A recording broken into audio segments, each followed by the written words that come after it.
चंद्रशेखर जी, धन्यवाद। घड़ी का और समय का ध्यान रखो। 6:30 बजे मंत्री जी मैं आपके एक से एक शब्द की वैल्यू समझता, आप कहो मैं बैठ जाऊंगा सर। नहीं बोलिए, आपको बोलने के लिए देश की जनता ने धन्यवाद। धन्यवाद अध्यक्ष। हम आपदा प्रबंधन संशोधन विधेयक पर विचार कर रहे हैं सर, जिसमें मूल अधिनियम की 79 धाराओं में से 51 धाराओं में संशोधन का प्रस्ताव है।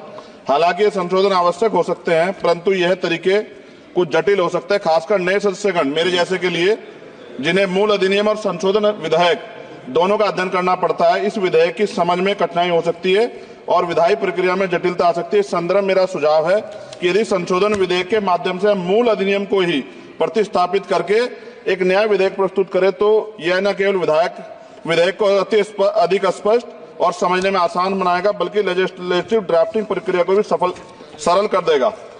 वर्तमान में संविधान की 7वीं अनुसूची में इसकी स्पष्ट एंट्री का उल्लेख नहीं किया गया है। मंत्री जी कृपया यह बताने का कष्ट करें कि वर्तमान विधेयक संविधान की 7वीं अनुसूची के किस एंट्री में कवर है। यह प्रश्न इसलिए महत्वपूर्ण है क्योंकि यदि हम इसे संविधान की 7वीं अनुसूची में स्पष्ट रूप से दर्ज करते तो यह विधेयक लाने का आधार और संसद की विधायी शक्ति को स्पष्ट रूप से मान्यता मिलती। इसके बिना यह विधेयक संविधान के तहत अपनी पूरी वैधता का दावा नहीं कर सकता, जिससे इसे लागू करने में होने में अस्पष्टता उत्पन्न हो सकती है। इसलिए मेरा सुझाव है भविष्य में इस प्रकार के विधेयक लाते समय संविधान की 7वीं अनुसूची में आपदा प्रबंधन के लिए एक स्पष्ट प्रविष्टि जोड़ी जाए, ताकि संसद की विधायी शक्तियां स्पष्ट रूप से विधेयक और औचित्य की तरफ पूरा करें।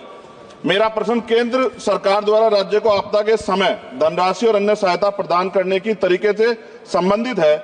हम सभी जानते हैं कि जब भी कोई आपदा आती है, केंद्र सरकार विभिन्न राज्यों को राहत देने के लिए धनराशि और सामग्री भेजती है।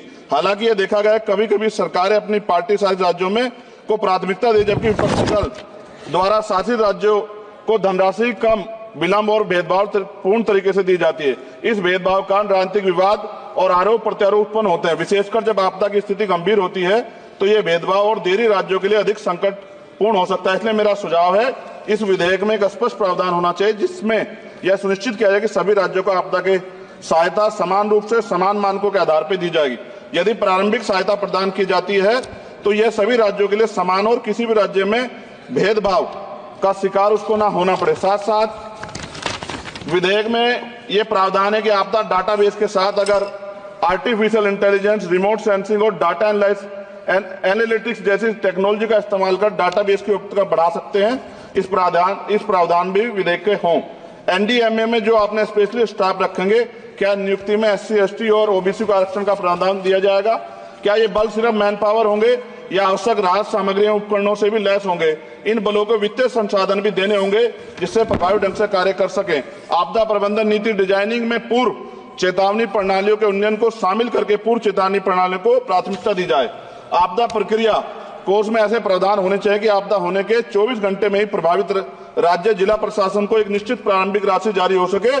जापान जैसे देशों के तहत 72 घंटे की महत्वपूर्ण प्रतिक्रिया योजना को लागू करना, ताकि समय और बचाव कार्य कुशल समन्वय में हो। जनता और एनजीओ को भी एक्ट के तहत बनी सभी एजेंसीज के साथ मिलकर काम करने की योजना पर बल दिया जाना चाहिए, किंतु संशोधन विधेयक में ऐसा कोई प्रावधान नहीं दिखता जो कि आपदा के समय नागरिकों, एनजीओ और सामाजिक संगठन रोल को सुनिश्चित करे।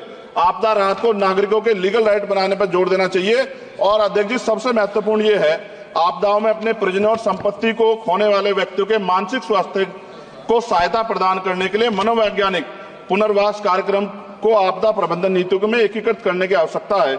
वायु प्रदूषण ये भी एक तरह का डिजास्टर है। दिल्ली और एनसीआर के तमाम क्षेत्रों में अध्यक्ष जी इतनी बुरी हालात है, हवा जहरीली हो गई है, मेट्रो सिटी में सब जगह हाल है। इसको भी इसमें जोड़ा जाना चाहिए। लोगों का जीवन कीमती है, लोग जब सुरक्षित नहीं रहेंगे तो फिर जीवन कैसा? सर, नगीना लोकसभा क्षेत्र से मैं आता हूं सर। किसानों को हर बार बाढ़ के कारण नुकसान होता है और जब वो जाते हैं दफ्तरों में तो अधिकारी धमकाकर भेज देते हैं वापस, कोई मुआवजा नहीं मिलता। मुआवजा के नाम पे खाना पूर्ति होती है। सभी लोगों में चिंता है अध्यक्ष जी। इसलिए मैं माननीय मंत्री जी से मांग करूंगा कि जो मांगे हम देश में रखी हैं, अगर उनको जोड़ दिया जाए तो इसका फायदा आम जनता, किसानों, सब उन वर्गों को मिलेगा जिनके लिए हम लोग सोचते हैं। और भारत बड़ा देश है, बड़ा भूवर्ग है, कहीं बाढ़ है, कहीं अग्नि है, कहीं जो है रेत की समस्या है, तमाम तरह की मुसीबतें यहाँ है। तो मैं माननीय अध्यक्ष जी आपके माध्यम से सरकार से मांग करता हूं और माननीय मंत्री जी से कि इस बिल पे, जिस विधेयक को और मजबूत करें जिससे इसका लाभ जनता को। माननीय अध्यक्ष जी, आपका धन्यवाद। नहीं, नए सदस्य, लेकिन उन्होंने बहुत अच्छा विधेयक पर बोला है।